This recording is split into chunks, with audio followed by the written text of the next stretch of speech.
All right, how'd you guys like my new countdown? I am Tracy Stuckrath. Welcome to another episode of Eating at a Meeting, and I am excited to bring to you today.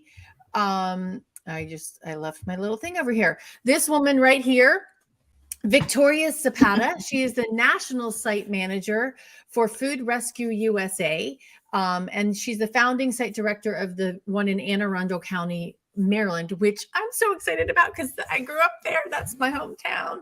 Grew up there kind of because I'm a Marine brat. But yes, so Sure. hello, Victoria. Hi, Tracy. Thank you for having me. You're welcome. And it's so funny because you said you were for Odenton, and we were like, Odenton, yeah. But it's Arundel. Arundel, exactly. Anne Arundel County. I'm so excited. So welcome to the show. And we tell everybody what Food Rescue USA is for us, for everybody to know.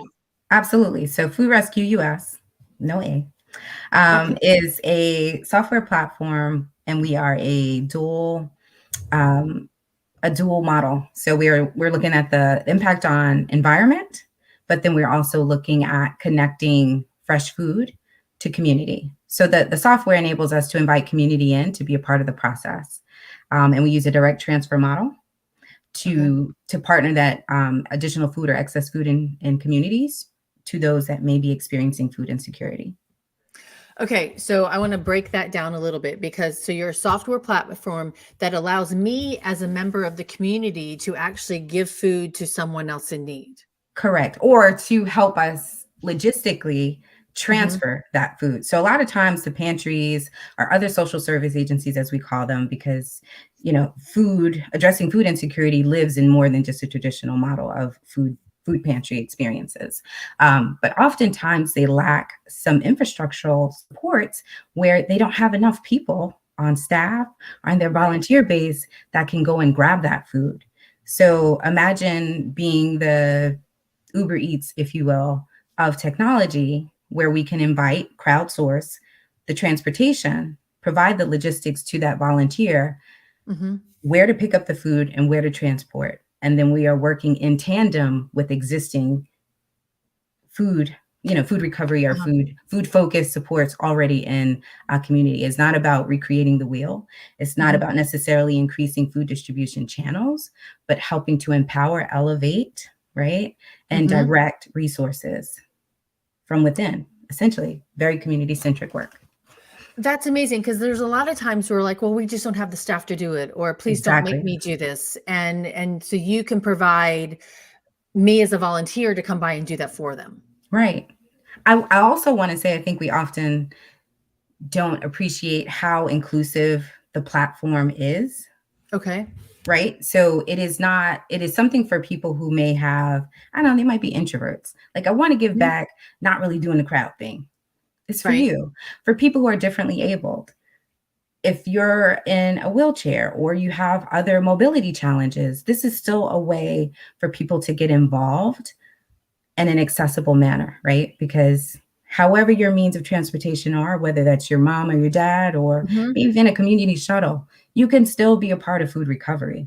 If there are intellectual differentials, right? You can still be invited to participate in food recovery. If you are deaf or hard of hearing, it is not a verbal-based exchange necessarily. You can be a part of food recovery. There's no ageism. Go do it at your pace. Do the bread pickup. You don't have to do the big, heavy pantry box or, produce box, rather. You can be a part of food recovery. So I celebrate that as well. It is like literally, this is the spot where almost everybody can be a part of the experience. And if it's not literally picking up food, there are site directors across the United States who could really use you all in your niche work. So whether that's marketing or just keeping the conversation going in your respective places. Okay, so that's interesting. I really want to know more about somebody who utilizes a wheelchair or somebody who's visually. What kind of services can they provide for you or help in this manner? I mean, literally, it could be you're a food rescuer, right? Okay. Like I'm gonna log into the app, right, or the application, and I'm gonna choose a food pickup that works for my schedule. Okay. And I'm saying because the conditions of how that transportation piece works aren't already preconditioned. You know what I mean? You can invite it into your space and make it work on your time. That's so Right. cool. Yeah. So how do you see a lot more of it being individuals or more of the bigger corporations or organizations that you're collecting food from? Is That it? are that the food is like we're sourcing food from. Yes. I think it's a myriad of things. Mhm. Obviously, we love when grocery stores call on us. Mhm. And then I'd emphasize the space that we're in, and there's a couple of us that say this, it is definitely an and, it is not an or. Okay. Meaning like how you partner in Mhm. community. So hospitality, I'd love to see a little bit more happening there in our Mhm. space. Event spaces, you know, we have a couple of sites like in Miami, in Fairfield County that have better and stronger relationships around those Mhm. spaces. Some of it is just, and some of it's like restaurants, like independently owned restaurateurs who are passionate about food recovery are making an impact, who are Mhm. maybe just a little perturbed about waste or excess. Like, I don't want to throw this out. This is a beautiful creation. We Yeah. have to find a home for this. So it's a little bit of a mix of everything. Farmers markets. We've had Right. some direct farm distributions. I think COVID was eye opening for us in the food recovery space because we had to shift. We had to pivot. Like Mhm. our regular typical rescues of our day-to-day shops, everyone was closed. And then we learned how to organize around larger volume food. So there's a warehouse that I work with here in Anne Arundel where Mhm. sometimes we've had instances where it's, 15 pallets of produce. Wow.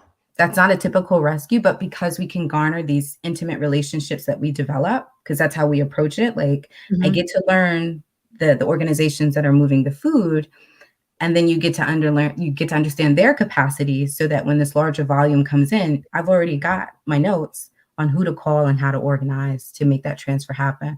And that's sometimes after hours.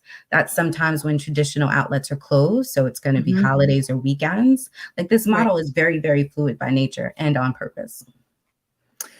Well, and that's really important. And but I want to there's something that in there that you said about you had pallets of foods that you went and picked up. And there's a story that you shared with me before we came on about, okay, so that you get 15 pallets of food, what happens to that food, or is that food actually edible?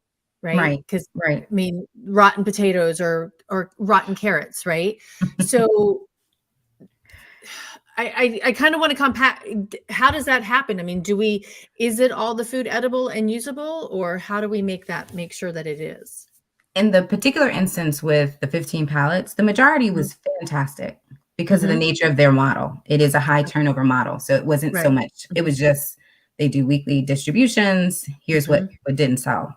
But when you are working maybe as a collective, and let's just be Mhm. honest, there are multiple groups that kind of do food recovery in different variations. So some that work Mhm. directly with farmers that may put you in contact with an opportunity. And sometimes in those instances, you have no idea what you're going to get. Mhm. And so grace is huge in this space to a degree because what we try not to do is gatekeep. So I'm going to Okay. take a chance. I'm going to gamble. I'm going to say, yeah, send me those potatoes. But what we can do because we are a direct transfer model is mitigate some of that transferring of trash, if you will. Like Okay. the pantry that ultimately receives that will not be Mhm. overburdened Okay. because we can siphon off what didn't work, Okay. as opposed to a drop ship. And now the church has 10 pallets and 3 of them are edible. And Right. what do I do with that? Right. Right. So, and then, so for people to understand, direct transfer is you picking it up and delivering it directly to me, not necessarily a food bank or food pantry. Is that right? Direct transfer meaning like the next stop would be the point at which the food is distributed. Okay. So Okay. meaning like there's no holding point necessarily. And in Okay. some of the relationships we have, it's literally like pick up at 12. Okay, we're doing a pop-up, food's going right out within hours. That Okay. is that is not uncommon in food recovery spaces. Wow. Yeah. And going out immediate, like within hours, meaning it's going out to feed someone To whoever's directly. going to eat it. Mhm. Absolutely. Yeah. And we see that a lot with churches. Okay. Yep. Yeah. Mhm. Because like in Vegas, you've got Mandalay or MGM hotels, and so they've worked with they're doing flash freezing of food so they can keep it longer. And Mhm. there's a lot of pantries out there that don't have that capability Mhm. because of resources. So making sure the food is getting delivered out to the eater Mhm. as fast as possible is important. Absolutely. For the Yeah, integrity piece. right, exactly. So how do you? Okay, so you're because my next question was how on my list here is how does food rescue work? But it's like I'm an event planner or I'm Mhm. having a birthday party or something, right? And I've got food and Mhm. I reach out to Food Rescue US and I create an account on the website and what happens next? So if you are in a market where we have existing food recovery efforts, that Hmm. site director would get a notification that there's a potential food donation available. Okay. And then they would try to fold you into, um, like a food rescue. So they'll reach out to, depending upon the type of food it is, if Hmm. try to find a great match for your type of donation, Hmm. and then add it to the schedule. Find a volunteer to cover that. But I would also plant the seed here of said food caterer, you don't have to wait until the event. Let us be a part of the plan, right? Like, Okay. no, let's call me, email me so that we can figure out the person to call so that when, because it's not an if, but when you have that access, Hmm. it doesn't feel so overwhelming. Like I know who to Right. call. I'm prepared. Right. Like hospitals know where that, like what do you call it? Contaminated waste goes. Like they Right. already know that before the needle is in the room. Right. So I will we need to know where the food is going. We need to set this up early. exactly. You Yeah. need it. Yeah. Why not have the contingency? Because we know it's coming, right? Like Yeah. we know Mhm. that I'm sorry, it's 2023. That's not the excuse anymore. I didn't know. No, we can plan, post it where your employees can see it, and get Mhm. to know your community. Mhm. It's much simpler that way. And we're here to help. Well, and it reminds me because you mentioned employees, and I've told this story many of times, and this happened in Spain. But one meeting planner saw one of the servers throwing filet mignons in the trash can, and she was crying, and she's like, "I Mhm. can't afford this food for my family, and my boss is having me throw this in the garbage can." Right? And yeah, and this was years and years ago. Hopefully, it's not happening anymore, but I'm sure it is. Right? You're looking at me like it is happening, Tracy. Yeah.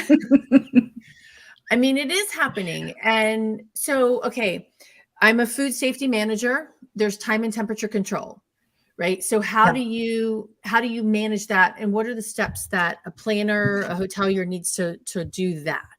Right. So I'm not going to delve too deeply into that Yeah. because I am not a health inspector, but Okay. I think there's some common sense things and things in their profession that they can Mhm. kind of acknowledge and that will knot us back into the planning piece, right? Okay. Be a little bit more decisive.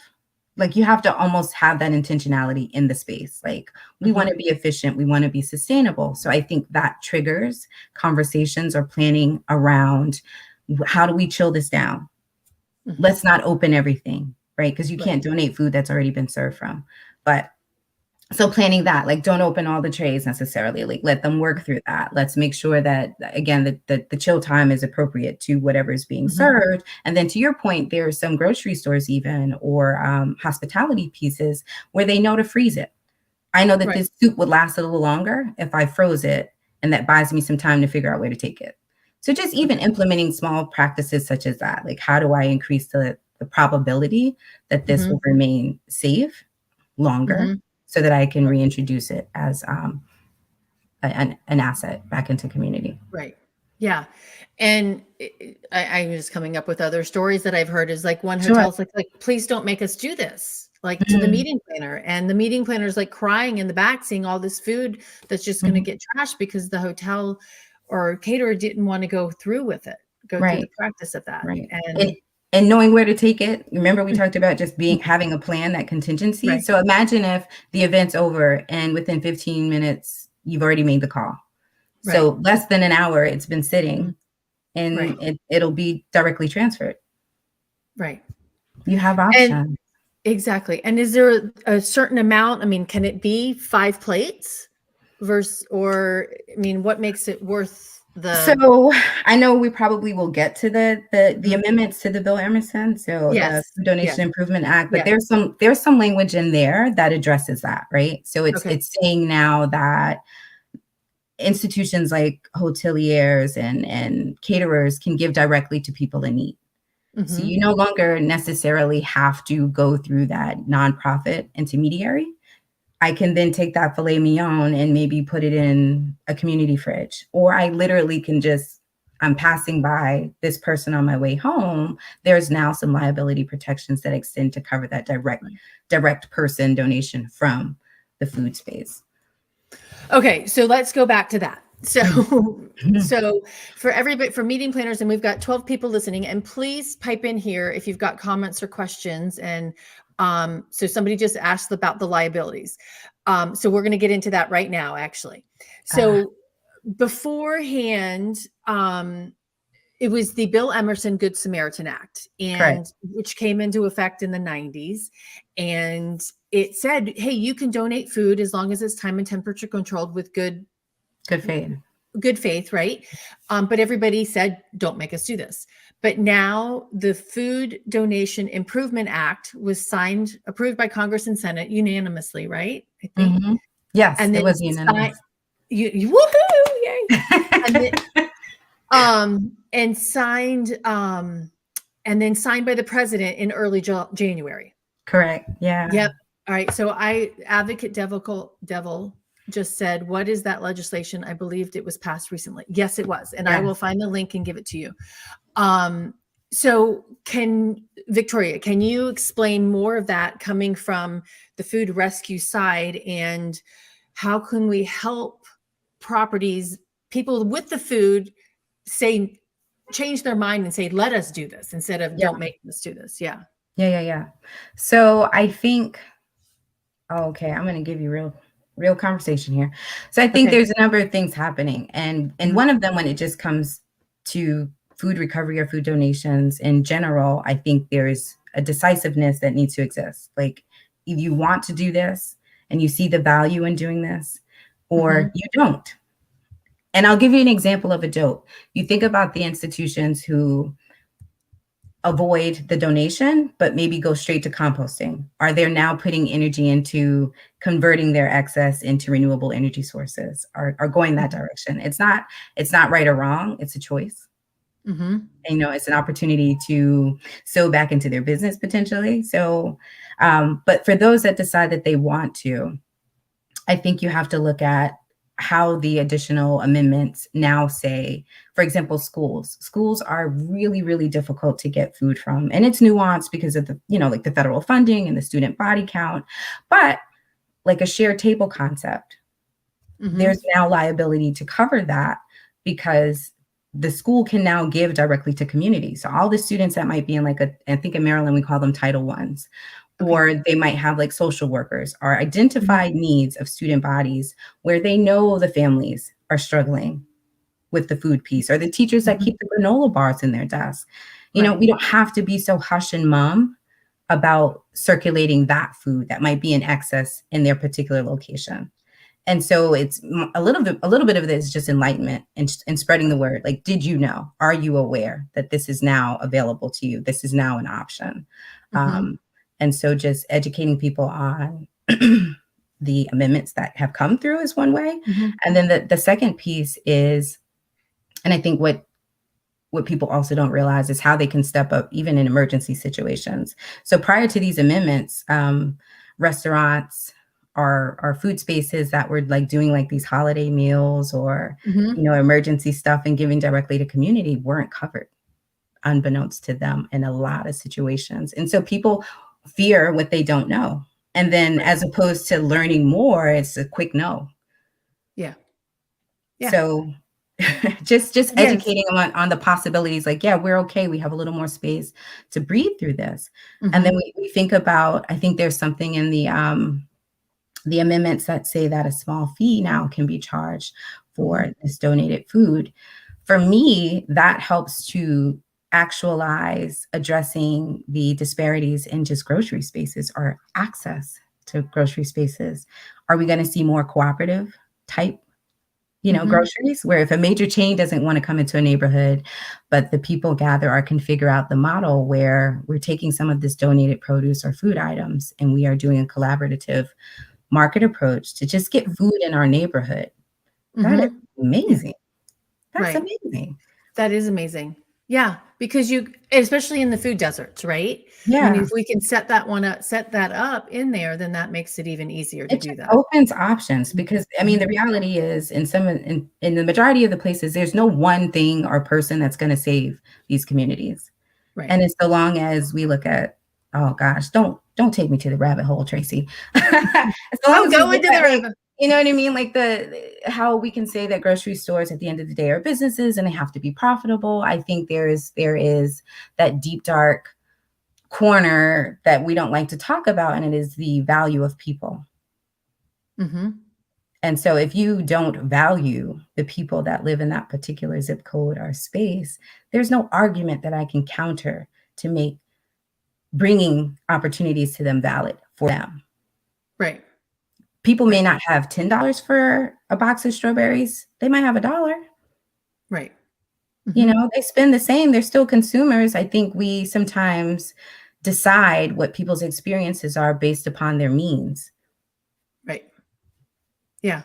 Well, and just going back to my neighborhood in Atlanta, I lived there for 22 years and I lived in Southwest Atlanta. I Mhm. don't know what I'm doing. It was Southwest Atlanta. I don't know. I have in quotes, but Southwest Atlanta, which was Southwest Atlanta, right? I mean, and so it wasn't, people are like, are you okay living there? Right. And I'm like, I'm Mhm. fine. But it is a different mentality when people from the Buckhead or Alpharetta come down to that part of town. Right. And we did have a big grocery store there, but I don't remember really any kind of and I wasn't looking for one. So I have to say, I Sure, wasn't looking for that. sure. Um, I know the Atlanta Community Food Bank was around, but I don't know about any other pantries. And I have these community pantries really grown in the last 5 years, 3 years because of COVID, or are you seeing a lot more rescue before that?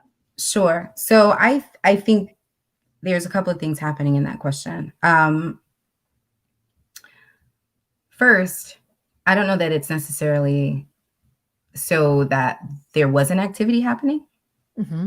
right? There's a Mm-hmm. level of food recovery that's visible. Right. And maybe I should start with this question. When's the last time you read an article or saw a news report about people who were dying of starvation in the United States? No, I don't remember. Yeah. Right. So somehow, some way, Mm-hmm. there's connectivity and Right. there's work being done and there's people gathering and there's food share and there's food share before there was an app. So that's a thing. And it doesn't always become the mention. They're not always going to tag us. They're not always going to have a Facebook, an Instagram, a TikTok, or any Mm-hmm. social media for that matter. So I think just appreciating that there is work moving and happening constantly. It may not be as polished as we're used to seeing, Mm-hmm. and acknowledging that and appreciating that. The second thing is there's this phenomenon of not in my backyard. So we can know that there's need. I don't want that happening here. Mm-hmm. You Right. know, the, Mm-hmm. the inconvenience of what people perceive that having a food distribution or access or food support will bring to their community also Right. determines how and where resources are placed. But the other thing, or the last point I would say is I think food recovery or food access to food lives in many bodies. It is Mm-hmm. not just a food pantry. It is the elementary school that low key has a backpack program. It is the veteran support that has a food component, but we don't necessarily think about, food Right. recovery or Mm-hmm. food access from that standpoint. It's going to be the halfway homes for individuals who are reconstituting back into community that need food support, Right. but don't necessarily qualify for traditional modalities to access that. And so then that's where food recovery comes in and begins to kind of spackle or fill in those voids, because in our space, the only ask is that, or was that you had to be a nonprofit so that we had that liability protection. But we have Mm-hmm. never asked people to prove they're poor. right? Like Right. you don't have to document. We are literally saying publicly, and we've said it for many years, there's too much. There's too much food. There's too much Mhm. extra. And so it's like, why do you have to justify to me why I should give it to you? That's not the case. Right.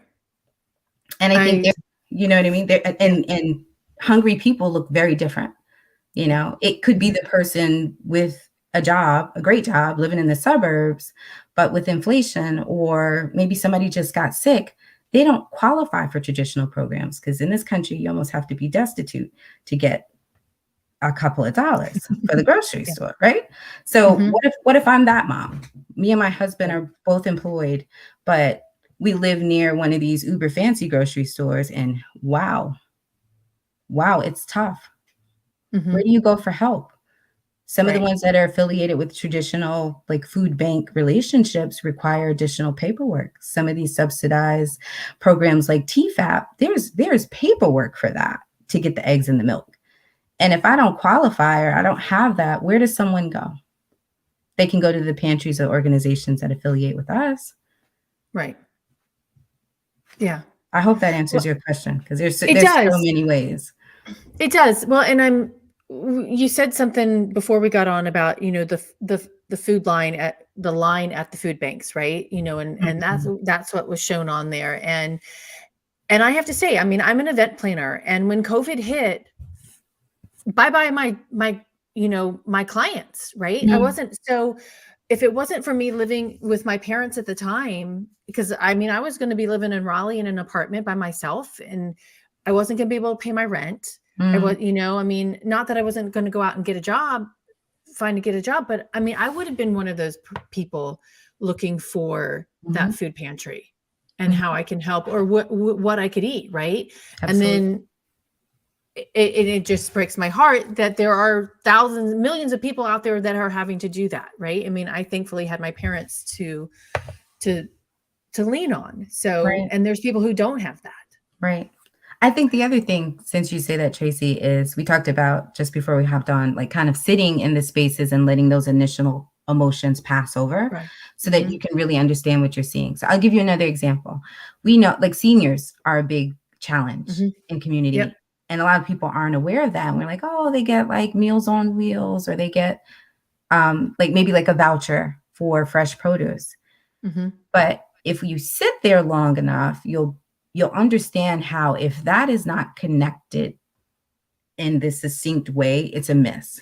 And it's a box that's just been checked, because there are a number of farmers markets aren't mandated to accept those provisions.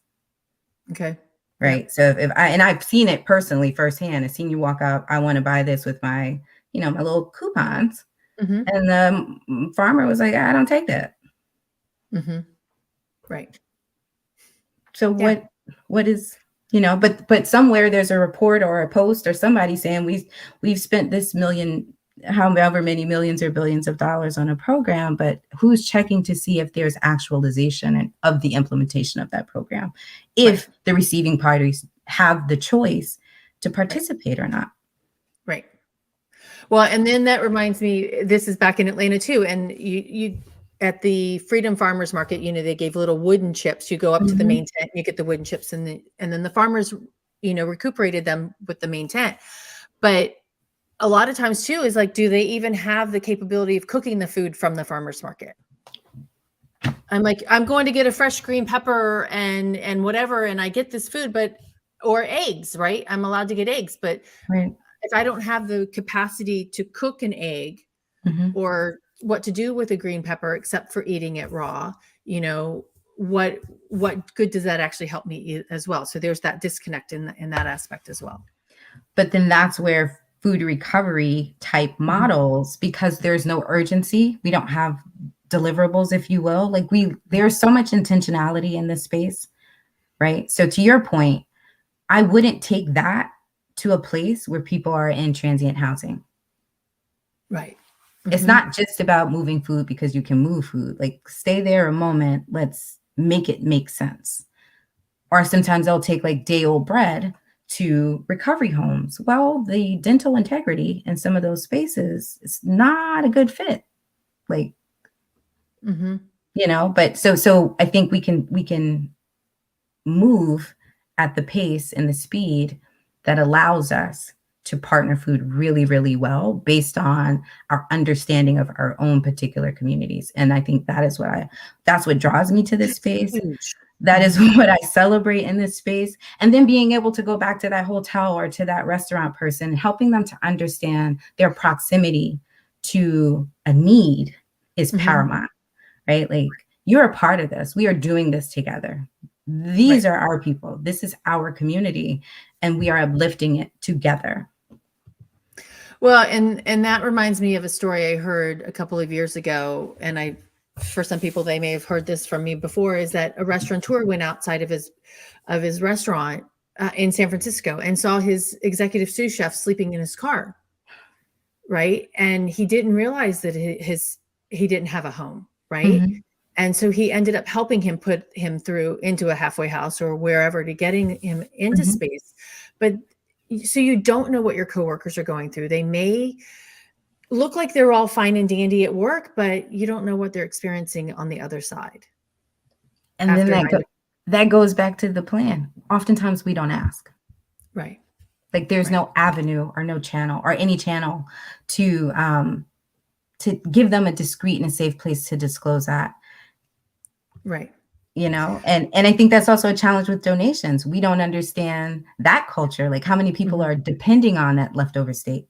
How many people were depending on those vegetables at the end of the week? We don't donate because there's people that might need that work here. Right, exactly. And Connor just posted, I love that. I'm definitely going to have to save that, helping people or potential suppliers understand their own proximity. So Absolutely. yeah, Connor, great pickup on that. Thanks, Connor. I mean, it is even when I lived in DC, right? I mean, and this before the convention center was built and where I lived, I mean, walking around, different parts of town, wherever you are, you have no idea and what's happening behind closed doors, right? Sure. And Yeah. there's so many programs in DC. So Yeah. many. Yeah. I need to figure out how I can help you all here in New Bern, North Carolina. I know we've got a couple of pantries and places, but definitely going to get more involved here. You're welcome. So one of the things that we talked about pre-show was where is that question? The how there is oh shoot, what's my question? It was this disparity in race in the food rescue donation Representation. Sure. representation. Yeah. Can you talk Yeah. about that? And you're talking about the people rescuing the food or sending the food out, not the people eating the food, getting the food. Is that right? Go ahead. I think so. I think I don't even want to conjure up the wrong image here. I think oftentimes, I mean, you can literally just punch in food recovery on Instagram.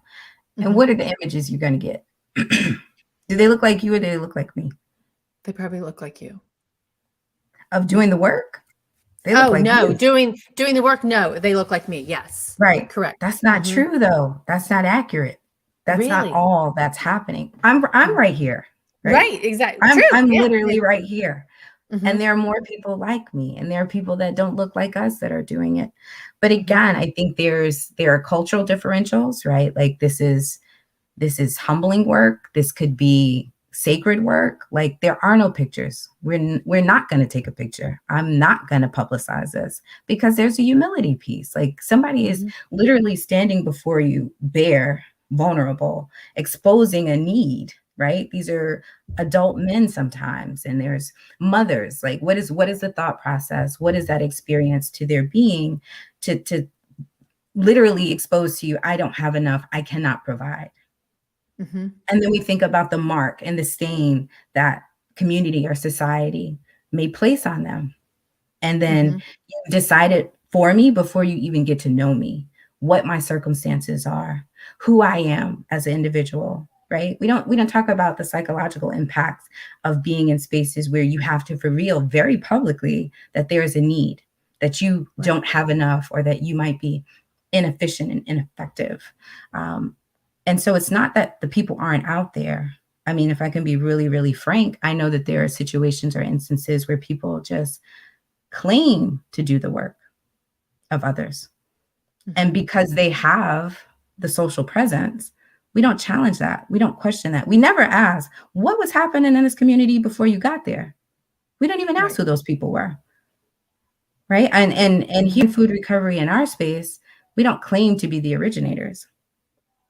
What we claim to do is connect dots, right? Like the food is moving because such and such church has been here for 15 years. I'm just helping to elevate their work.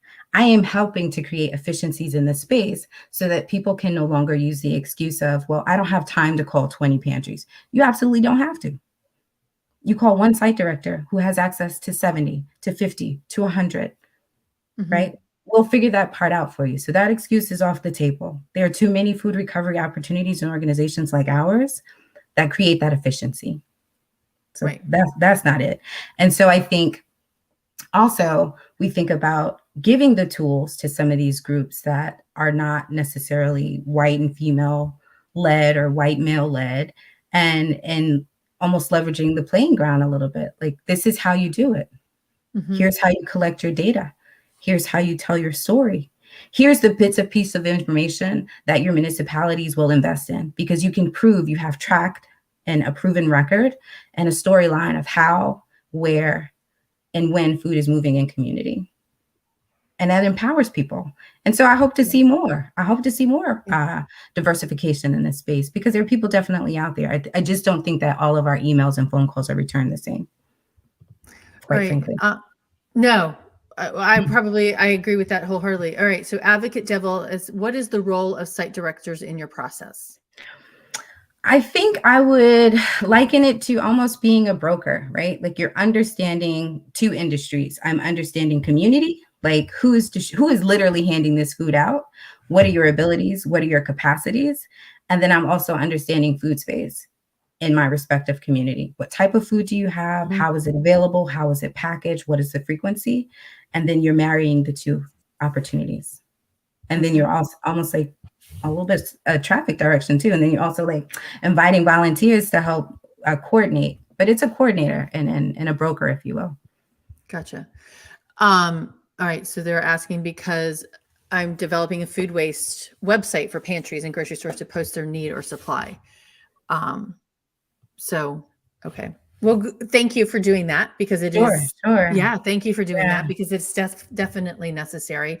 And it's even, just thinking about a farmer's market, or thinking about, where, because some of that food's not going to last an entire week, right? To bring back to the farmer's market to the next week. So what does my friend Stephen do?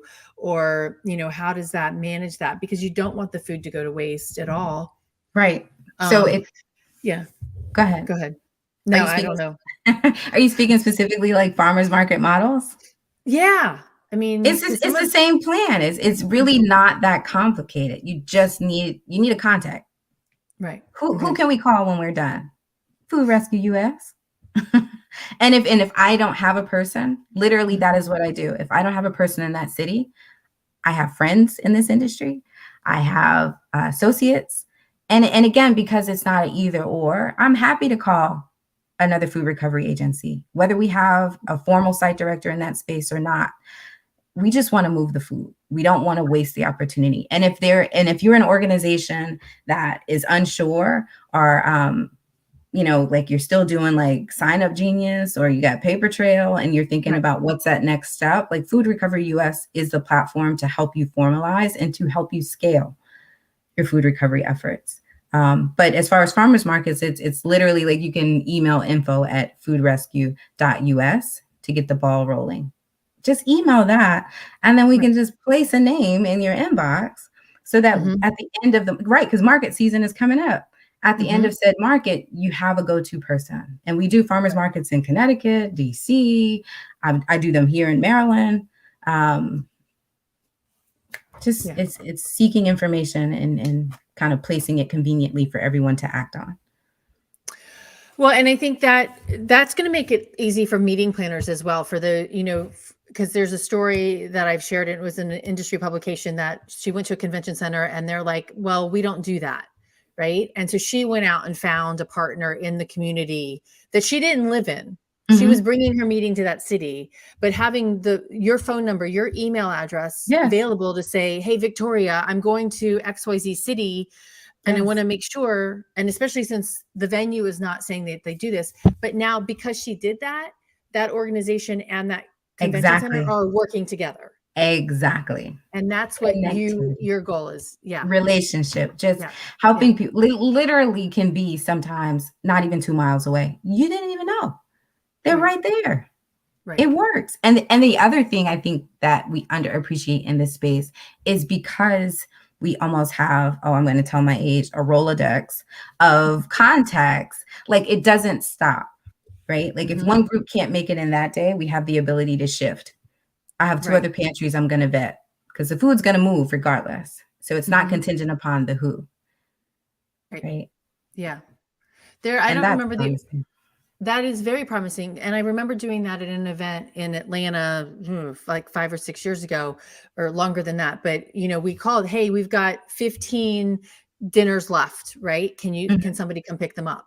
mhm, But we had made the call in advance of saying, hey, we're doing this event. What can we mhm. do afterwards? So that really helped That's in the doing shift. that.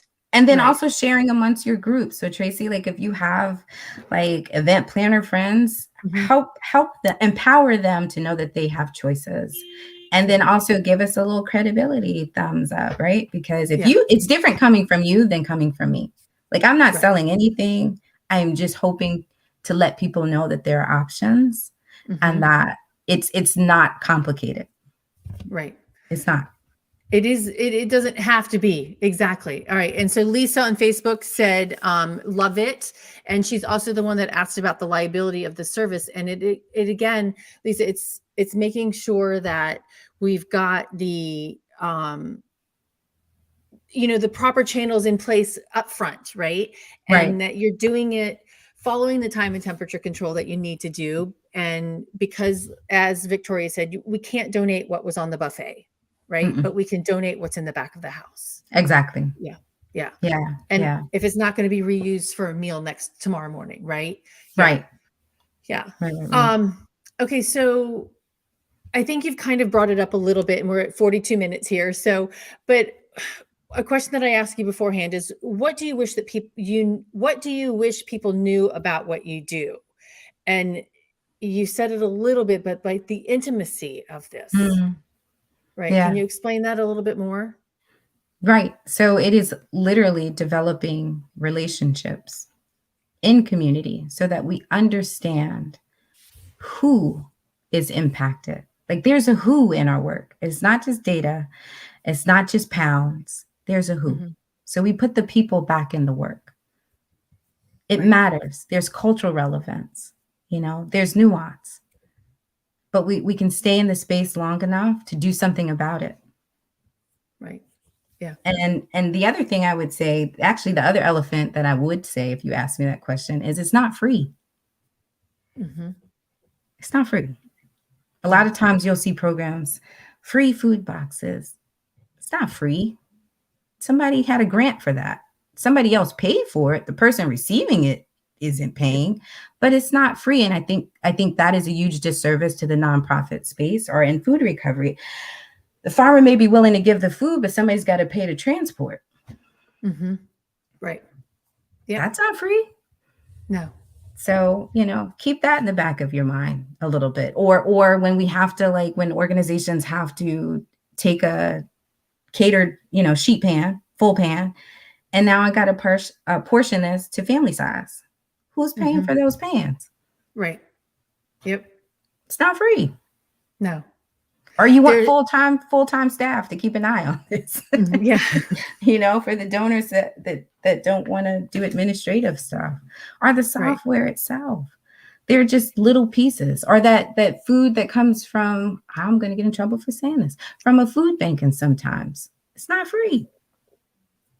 Let's stop Right. perpetuating that and get comfortable in knowing that um, there's a cost, not to the people receiving the food again, but to move it around. It is not Hmm. completely a free experience all the time. All right. Somebody just posted, came in late. Is leftover lunch boxes okay? From like an event? Mm-hmm. I'd Yeah. imagine if they aren't like sitting in the blistering sun with mayonnaise. And Yeah. and some of it is just like use your best judgment. If it smells bad, doesn't look good, Mm-hmm. don't pass that to somebody. Yeah. If it's been out for the hour and a half, yeah, Yeah, I think you're okay. not in its time and temperature controlled, environment. Yeah. I think it's definitely doable. Mhm. So And stuff like that is perfect for like Mhm. those what do you call it? Like community fridge stuff, or like Right. schools that have programs where it's a grab and go kind of experience, or like homeless shelters where Mhm. people have to kind of keep moving. Mhm. They Yeah. don't get to stay until breakfast. It's like 6 o'clock, you're out. Right. Well, and we talked about community fridges I talked about community fridges with Eat Greater Des Moines back in December, and so Mhm. they're really doing that instituting those around the city, which is great. And my friend Sarah's trying to start one in Pittsburgh, North Carolina, because it Mhm. allows people to go put food in there. If they're going on vacation, they don't want it to rot. Like, hey, I Right. just put this food in here, right? Right. Instead of throwing it in the garbage can. Yeah. Right. And again, Yeah. but then that also separates the two ideas. There's food waste, right? Hmm. Like I just don't want to put my food in the trash. And then separate and aside, there are people who could benefit from accessing the food. Hmm. But Yeah. it is not a direct correlation. Like here's my Right. extra food person who doesn't have enough. Hmm. Right. Yeah. True. Yeah. It comes with a different mindset of thinking about what you're doing. So it's instead of me thinking, oh, I don't want this to go to waste. Well, who can I feed instead Right. with Well, it? it takes away the thought process that it needs to be policed is what I'm getting at. Oh, okay. Yep. Very true. Right? Because when Hmm. somebody's like, "Oh, this is for a particular segment or a Hmm. particular person who has a particular experience," then you get some of that. Like, "Why are you in there? Don't touch that. Who said you can have that?" It's two separate things. Like, there's Hmm. extra food, so it's available for everybody. We don't have to Right. qualify. You don't have to police. You don't have to dictate what and how and who gets to have it necessarily. Right. Yeah. Exactly. Oh, there's so much work to do. I thank you. No, I thank you. We're trying. We're trying, you We're know? trying. Okay, so one final question that I ask Sure. everybody. What does a safe, sustainable, and inclusive food and beverage experience mean or look like to you? Mm. Safe, sustainable, and inclusive. Um, I think it is any program that incorporates mindfulness, that doesn't exclude individuals, organizations, and programs based on credentials necessarily. Like some people want to academia and theorize to be validated. And I think one that is responsive, Mhm. where there's accountability, like you have to answer the emails and you got to answer the phone at some point, friend. Right. That's how we connect. And then intentionality, I think, goes a long way. Just having that decisiveness will begin to open up and reveal the opportunities. I'm not big on rules around the food space. I think you just have to be open to the experience, and if you're able to be that, then we have something to talk about. We can plan, and there's no one set way to do it. It's very fluid, and it's very of where are we now, and what is the need right now. Exactly. All right, I do have one extra question Let's go. because we're both friends with Emily Brown. I wish I know her. I'll be your Oh, friend, okay. Emily. Well, and I know her. I call her my friend. Yes, I do call her my friend. Um, because she started a pantry because of her kids had food allergies. Sure. And because a lot of the stuff that's been given out is distributed does not meet dietary needs. And so she Mhm. started the Food Equality Initiative in Kansas City. So how do we also address that when we're rescuing food? I'm gonna get in close. Okay. We have to start valuing people again. Mm-hmm. If you're in this space because you're here to save someone or you're someone's savior, then you're fulfilled at the fact that you've transferred the food. You don't necessarily consider them like you. You're detached, right? Your food doesn't look like my food, and I'm okay with that because I'm only here to give you something. But when I see you as a human, as I am, then that elevates the floor a bit. You should be a little more agitated. You should be agitated that they can't go to the grocery store like you can. You should be agitated that there's no fresh produce. You should be agitated that there's no protein. But until you can see me, what are you holding me to? Oh my God. I mean, that is. We have to say that. And I think some people do. subconsciously don't realize how much they remove themselves as the human from their philanthropic efforts. That's a whole person. And we don't even talk about nutrition because for some people it's you get what you get and you should be happy. It's something. You got something. Well, why can't you hold that experience to what you experience as nutrition and as what you want for your own children? So until we can do that and until we can admit we're in that space, we can pontificate and we can theorize all we want. If you can't see the person in front of you, it's nothing's going to change. Oh, that is so powerful. I mean, it is. And even just feeding people at an event with dietary restrictions, you can just say that, then, I mean, you should see my comments from this meeting from this past weekend. Because they're not thinking about it they're thinking about it as this process of making food. They're not thinking about the people who are actually eating it. Exactly. Yeah. Here's one universal mantra that I carry with myself, and I invite you to this. If you are in a space and you look around and everything and everyone looks like you, leave and come back again, but bring some new friends with you. Yeah. And the same could be true of food, right? And I'll also say this to people working in food recovery spaces or starting programs. If you don't have people with lived experiences as a part of your processing or planning, start again. You don't have the full thought. There's no way you can fathom or you can build something that resonates and that is likely to be successful if you have never walked in the spaces and the places in which you are trying to serve. If that's not your experience, humble yourself and find someone that can tell you and help you to make the impact. You have to have people who have lived experiences when you are building social programs. You have to. Yeah. And they don't have a degree necessarily. And that has to be okay. Yeah. Because you're looking out, you're like in a snowball machine, and the snowball from Christmas, right? You're looking at it from the outside and you have no idea what's happening on the ground down there, with those people inside the snowball. Right. But it all still points back to value and valuation. Okay. Well, what you're saying doesn't matter because I have a PhD.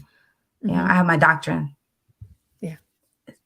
I almost curse. They have actual experiences that matter, but if you don't value their experiences, then you're never going to invite them to the table.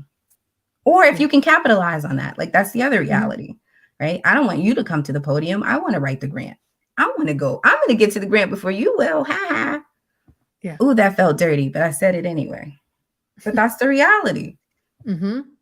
Well, and as Advocate Devil says, that's facts. All facts and some snaps. Facts. Yeah, exactly. And then, wow, love this. Yes. Oh, and I just love the fact that, and I'm with all of them because it is, and food, thinking about food in a completely different way, right? And we take it for granted that there's food there, right? And we take it for granted that I do have food. I have a can of nuts right there over in my thing. That not everybody has it, but food is so much more than just food. And it's culture, it's lineage, it's memory. So don't remember that too in this space. Like, girl, we can talk many hours about this. You can't nobody has permission to erase other people through food. And we do that as well. They're not picking it up because they're unfamiliar.